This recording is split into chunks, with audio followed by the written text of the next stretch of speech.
Check out these 10 clips about the United States of Israel Congress, AIPAC, and Zionism.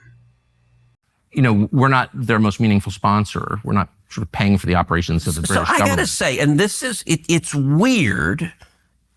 We're talking about isolationists, the obsession with Israel. Why is Israel... Oh, I don't think I'm obsessed with Israel. Okay, but I think a lot of people are, and like the question, Israel spies on us. Well, so does every other country. Why are you mad at Israel? I guess, no, I'm hardly the one who's... I've never taken money from the Israel lobby. Have you?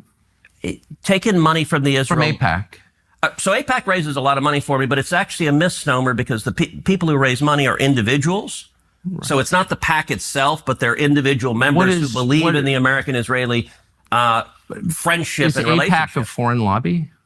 No, it's an American lobby. It's the AIPAC stands for the America-Israeli Political Action Committee. What does it lobby for? So, to be honest, not a whole lot effectively. Listen, I came into Congress 13 years ago with the stated intention of being the leading defender of Israel in the United States Senate. Great. And I've worked every day to do that. AIPAC, a lot of times,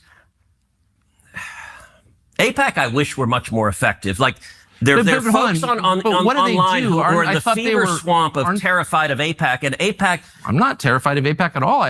You're the one who seems a little uncomfortable when I'm asking. No, not uncomfortable at all. I'm just asking what AIPAC does. My understanding, having known a lot of people who work at AIPAC, is that it lobbies on behalf of the Israeli government. Wrong. Oh, okay. Hear that, Israel? I would never take my own life. I mean, it's ridiculous, but we do all have to say it. If you have influence and you're speaking out against Israel, you do have to kind of make that statement. Iran is developing now ballistic missiles that are intercontinental ballistic missiles for 8,000 kilometer range. What does that mean?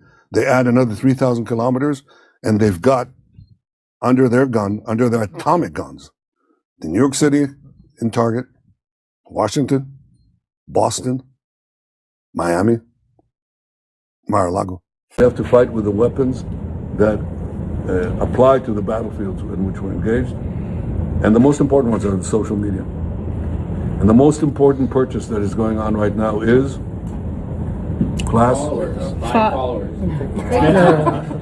TikTok. TikTok, number one. And I hope it goes through because it can be consequential.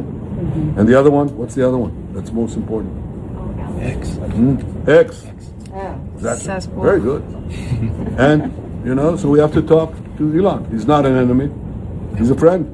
We should talk to him. Now, if we can get those two things, we get a lot. And I could go on other things, but that's not the point right now. We have to fight the fight, okay? To give direction to the Jewish people and give direction to our non-Jewish friends or those who could be our Jewish our friends. Are we going to succeed with everyone? No. Will there be a strong counterpoint? Yes. Israel has health care. Nobody goes bankrupt because they have cancer. But in the United States, we don't, yet we send them aid. How does this serve the United States of America? The endless support for Israel, very expensive, when people are literally buying groceries on credit in the United States. Giving money to Israel for endless wars, years and years, billions and billions and billions of dollars. This doesn't make any sense. It's not rational. Why are we doing that? I want to hear why that is a good use. We have people sleeping out on the streets of America 2 blocks from the nation's capital. You tell me why spending billions of dollars to support Netanyahu's war and starving children is a good idea. I'd love to hear it. Look, the United States and Israel are 2 separate countries, and they often have different interests. The reason the lobby works so hard is because Israel's interests conflict with America's interests, and the lobby wants to go to great lengths to make sure that Israel's interests prevail in that competition. Why would you want to be radical on behalf of another country? Right. It makes no sense. Well, it's unpatriotic. Yes. It's totally wrong, and it's America last. It's also a form of treachery, subverting our foreign policy on behalf of another country that I wasn't not a citizen of that country. That's my tax dollars. What are you doing? We're paying for them, and we paid for the Israeli strikes on Iran.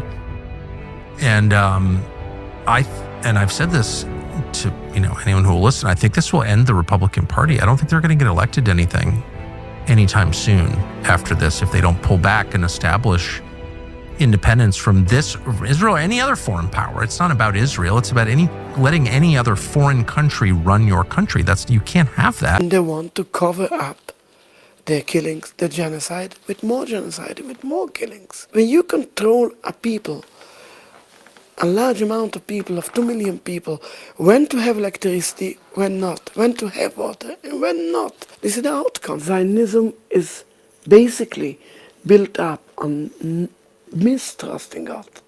Don't believe in God. Don't trust God. From the other side, Judaism is built up on trusting in God. The state of Israel is a rebellion against God, and they will not succeed.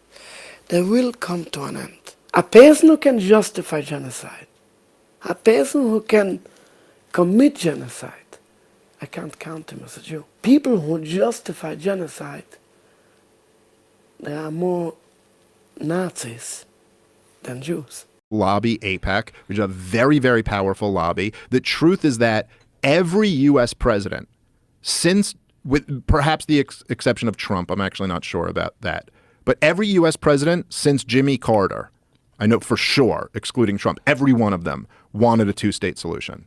Every single one of them. None of them were able to get it done. Even though we bankroll Israel. You'd think it'd be fairly easy for us to put pressure on the country that's relying on us. Israel, right? Correct.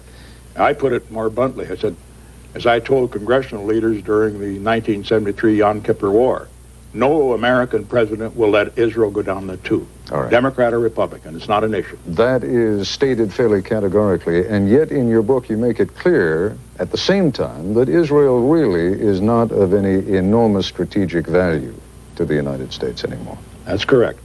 So why then would the United States continue to burden itself with huge loans, in some cases outright grants, to the Israelis, jeopardize possibly young American fighting men, when there is no strategic value involved, or little strategic Because the value? United States is concerned by more than strategic values. That's maybe a weakness, but it's the way we are. And there are moral issues involved here. We don't have an alliance with Israel, as you know. They're not an ally of the United States in the technical sense. But we have a bond to Israel that's much stronger. It's a moral commitment because of what happened during the Holocaust, and a moral commitment because it is a democracy, the only democracy in that area. And under the circumstances, that is why American presidents and the American people in the future will support all out the survival of Israel if it's attacked.